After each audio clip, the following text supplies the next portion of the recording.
라오디게아 교회에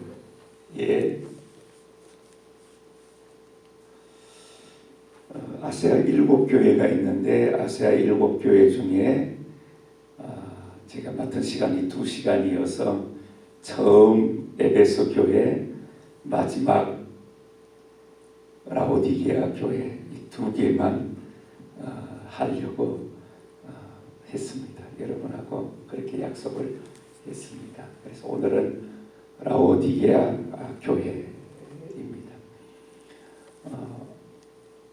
에서버두사 빌라 7교회 교회입니다.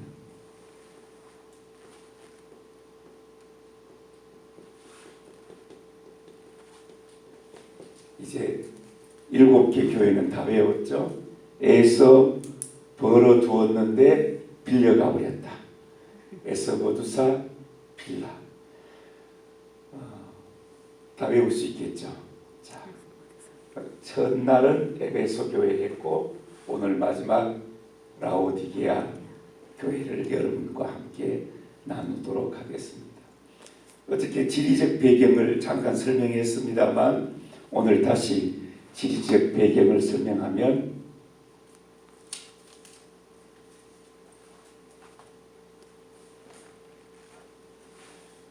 설명이 되려나요? 지도 같아요. 어딘지 모르겠죠.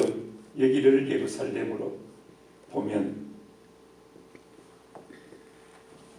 조금 구분이 되겠죠. 예루살렘, 여기가 애굽, 아프리카죠. 여기가 홍해, 지중해, 요게 에게.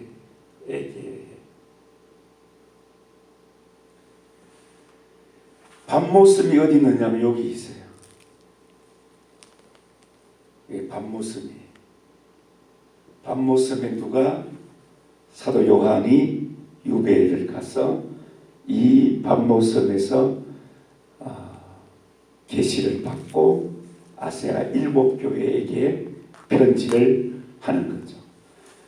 여기가 어디냐면 그리스, 마게도냐,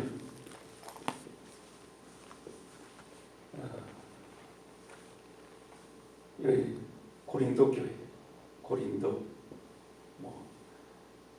베레아, 여기 데살로니가, 이 정도쯤이 빌립보.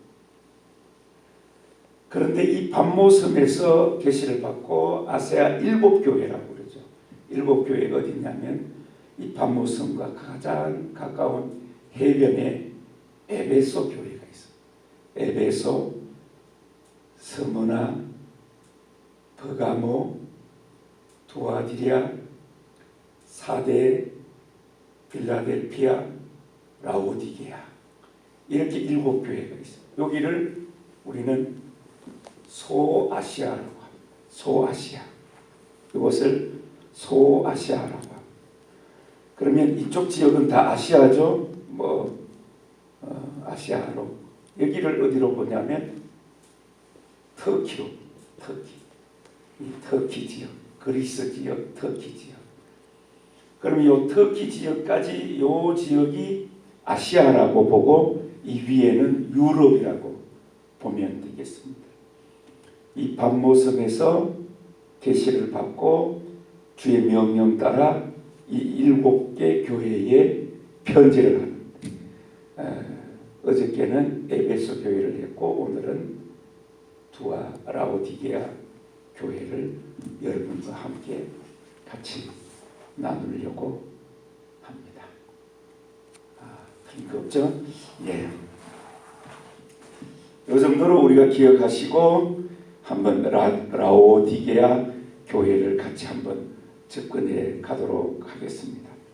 라오디게아는 검은 양모가 유명했습니다. 보통 양모는 흰색인데 흰색이 아니라 검정색 양모가 유명한 곳이 바로 라오디게아 지역이었습니다.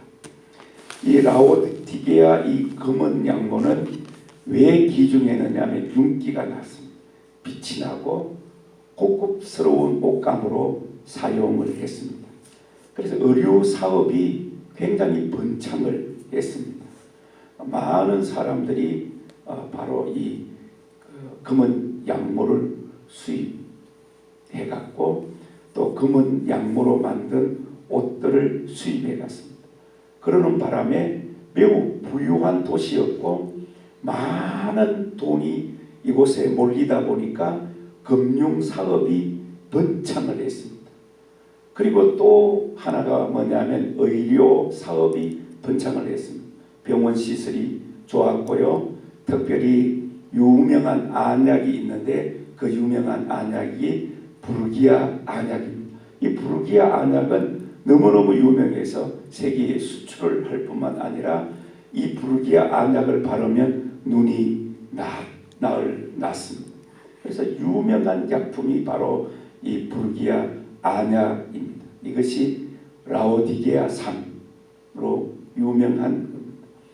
이런 인프라 구축이 완벽하게 되어진 도시, 의료산업, 그리고 의료사업, 금융업 이런 것들이 구축이 되어져서 매우 부유한 도시가 바로 라오디게아입니다.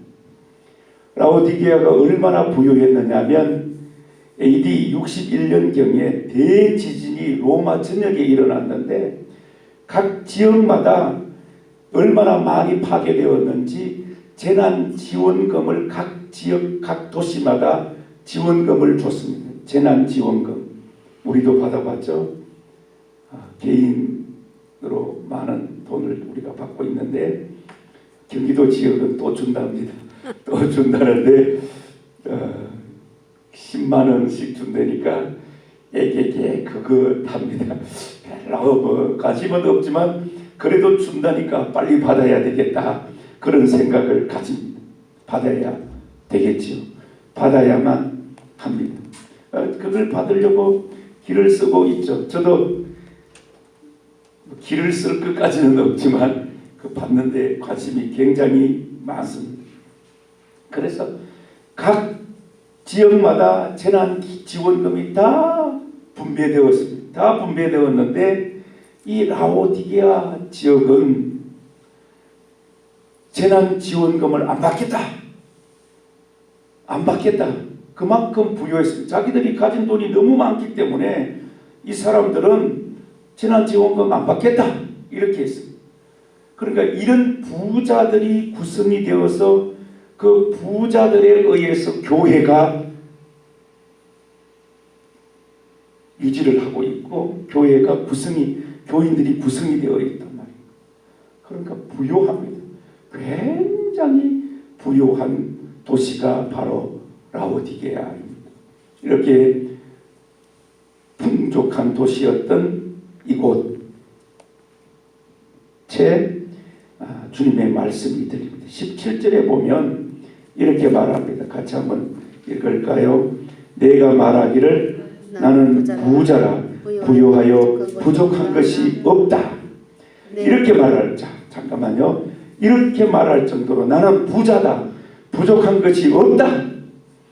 그러니까 물질적으로는 굉장히 풍성하고 부유했어요. 그래서 부족한 것이 하나도 없어요. 그런데 이들은 영적 실상이 어떤가를 모르고 있었습니다. 그들의 영적 실상은 어떤 것이었을까요? 다시 17절을 같이 읽습니다. 시작. 내가 말하기를 나는 부자라 부유하여 부족한 것이 없다 하나 내 곤고한 것과 가련한 것과 가난한 것과 눈먼 것과 벌거벗은 것을 알지 못하는도다. 그래서 곤고한 것, 가련한 것, 가난한 것, 눈먼 것, 벌거벗은 것 이런 것들을 알지 못하고 있었어요. 성경은 너네들이 이렇다. 영적 실상이 이렇다. 눈멀었다. 영적 실상을 진단해 주고 있습니다. 치명적인 약점을 가지고 있었던 것이 바로 라오디게아 교회였습니다. 외적으로는 부유했지만 영적 눈이 멀어서, 영적 눈이 열리지를 않아서 현재 자기의 영적 실상이 어떤가를 분별해내지 못하고 있었던 이들이었습니다. 베드로가 예수님을 처음 만났습니다. 랍비여 그랬습니다. 처음에는 랍비라고 했습니다. 그물을 내려서 두 배에 가득 잡히니까 예수님이 어떤 분인가 보였습니다. 밤이 맞도록 그물을 내렸지만 한 번도 고기를 잡지를 못합니다. 계속 고기를 잡지 못하는 그에게 예수님이 다가가서 깊은 곳에 그물을 내리라고 합니다. 업으로서 평생을 늙어가는 베드로는 이 밤에 깊은 곳에 그물을 내린들 고기를 잡지 못한다라는 것을 이미 알고 있었습니다. 그럼에도 불구하고 예수님의 명령을 따라서 깊은 곳에 그물을 내렸더니 두 배에 가득히 잡았습니다. 처음에는 랍비라고 하다가 두 배에 가득 잡고 나서는 그가 외칩니다. 주여 나를 떠나소서. 주라고 합니다. 주라고 합니다. 영적 눈이 띄었습니다. 고기 잡고 났더니 주의 명령 따라서 했더니 고기가 잡히니 이제는 주로 보았습니다. 영적 눈이 띄었습니다.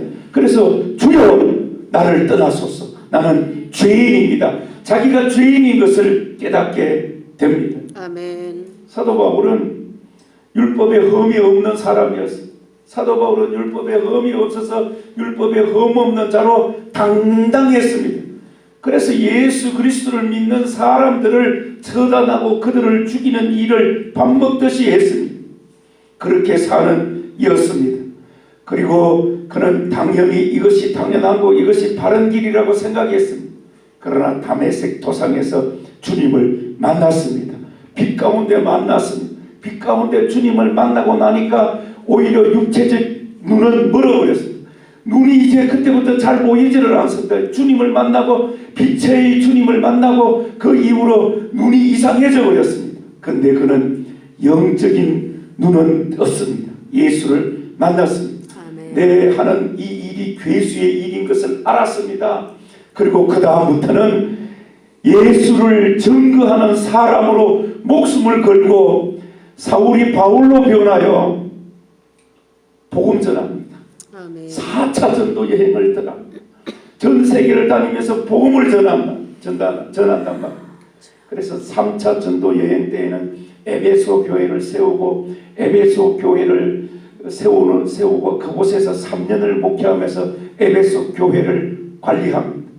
그 에베소 교회에 영적인 기라성 같은 사람들을 심어놓고 거기에서 목회하도록 만듭니다. 그러니까 사도 바울이 목숨을 걸고 복음을 전했고 그 에베소 교회에 의해서 6개 교회가 세워집니다. 6개 나머지 6개 교회는 에베소 교회의 후로 에베소 교회가 부흥해서 세워진 교회가 바로 나머지 6개 교회. 오늘 라오디게아 교회도 마찬가지로 그렇습니다. 사도 바울 그가 바로 영적인 눈이 떼어지니까 주님을 바르게 볼 수 있었습니다. 아멘. 6개 교회는 책망도 있었지만 칭찬도 있었습니다. 책망도 있었는데 칭찬도 있었단 말이에요. 그런데 2개 교회는 칭찬만 있었습니다. 어떤 교회예요? 스무나 교회와 빌라델피아 교회는 책망이 없고 칭찬만 있었습니다. 그런데 에베소 교회도 그렇고 다른 교회도 그렇듯이 칭찬도 있고 책망도 있었습니다.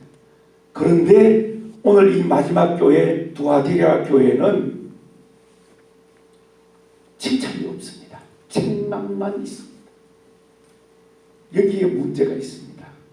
사랑하는 성도 여러분, 우리는 때로는 칭찬을 듣고 때로는 책망을 들을 수 있습니다. 사람은 완벽하지 못하기 때문에 우리는 책망거리가 없잖아 있습니다. 그런데 그래도 신앙인이기 때문에 칭찬 들을 거리가 있습니다. 아멘. 칭찬 들을 게 있어요. 아멘. 없는 사람이 없는데 이렇게 보면 그래도 칭찬 들을 게 있더라고요. 그런데 라오디게아 교회는 칭찬도 없습니다. 책망만 있습니다. 이게 서글픕니다. 주님, 우리의 기도 제목이지요. 주님, 내가 연약합니다. 때로는 책망 듣기도 합니다. 그렇지만 내가 주님 앞에 이렇게 헌신하여 주님의 거룩함이 내 속에 나타나고 나로 하여금 주께 영광 돌릴 일들이 나타나기를 원합니다.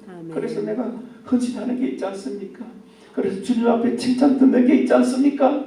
그런데 책망만 만약에 듣는다면, 칭찬 들을 거리는 없고 책망만 듣는다면 이것처럼 큰 저주가 어디 있겠습니까? 주님, 칭찬을 듣게 해주세요. 아멘. 그런데 이 책망만 듣는데, 이 책망을 한번 볼까요? 15절 같이 봅니다. 내가 내 행위를 아노니 내가 차지도 아니하고 뜨겁지도 아니하도다. 내가 차든지 뜨겁든지 하기를 원하노라. 아멘. 차지도 뜨겁지도 않다. 16절에 보니까 내가 이같이 미지근하여 뜨겁지도 아니하고 차지도 아니하니 내 입에서 너를 토하여 버리라. 토해버리겠다. 차지도 뜨겁지도 않는 그런 교회. 도시적 배경을 다시 한번 점검하겠습니다. 모든 것이 풍족한 도시였는데 부족한 것이 딱 한 가지가 있었는데 뭐냐면 물이 부족했습니다. 그래서 물을 인근 지역에서 끌어다 왔습니다. 라오디게아로 인근 지역에서 물을 끌어다 옵니다. 히에라폴리스라는 지역에서 물을 끌어오는데 히에라폴리스가 약 7km, 8km 정도 됩니다. 한 8km 되는 그 거리에서 물을 끌어오는데 큰 관을 묻습니다. 1m 되는 큰 둥근 관을 그곳에서 묻어서 끌어옵니다. 그런데 히에라폴리스는 어떤 지역이냐면 온천수가 유명한 곳입니다. 그곳에서 딱 뜨거운 온천수 물을 끌어옵니다. 쫙 끌어오는데 7m, 8m를 끌어오다 보니까 라오디게아에 도착하면 그 뜨거웠던 물이 미지근합니다. 미지근합니다. 지금 그걸 이 도시적 배경을 따라서 주님이 이들을 책망하고 있다는 걸 알 수 있습니다. 또 한 곳이 있는데 골로새 지역에서 물을 끌어옵니다. 키트모스 산이라는 그 산이 있는데 이 키트모스 산은 눈 덮인 산입니다. 눈 덮인 산이어서 거기에는 그 눈이 녹으면서 아주 차가운 깨끗한 물이 흘러내립니다. 그 차가운 물을 끌어다 오는데 그 끌어오는 거리가 약 18km 정도 됩니다.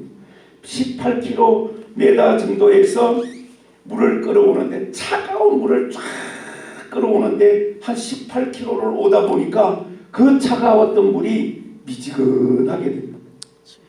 미지근.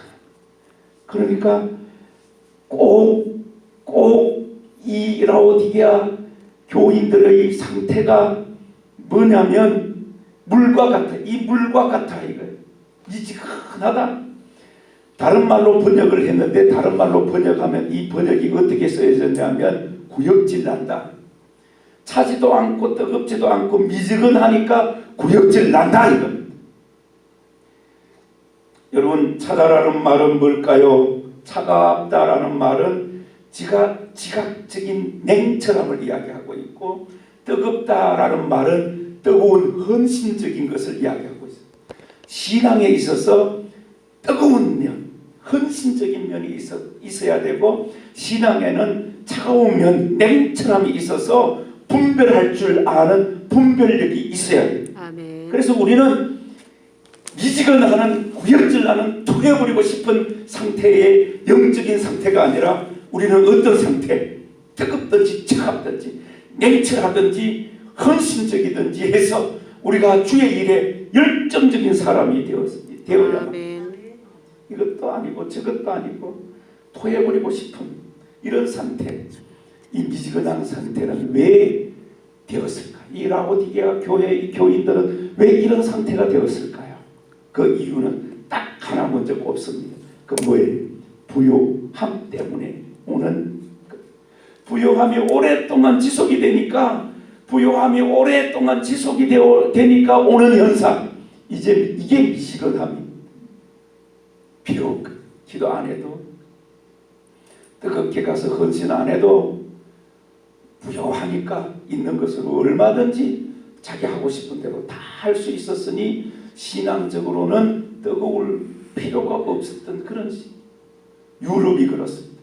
유럽은 예수 그리스도를 믿음으로 부요했습니다. 그리스도를 받아들임으로 교회는 휘황찬란했고, 유럽 성지순례를 가보면 교회들이 수백 년씩 짓고 수십 년씩 지어서 아름다운 교회들이 어마어마한 건축물로만 지금 남아있습니다. 건축물로만, 관광지로만 사용되어지고 있습니다.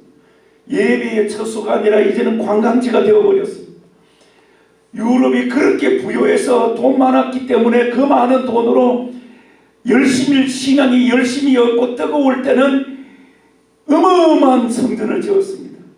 그런데 신앙이 미지근해지니까 신앙이 대를 잇지 못하고 촛대가 옮겨짐으로 말미암아 교회는 텅텅 비어져 버렸습니다.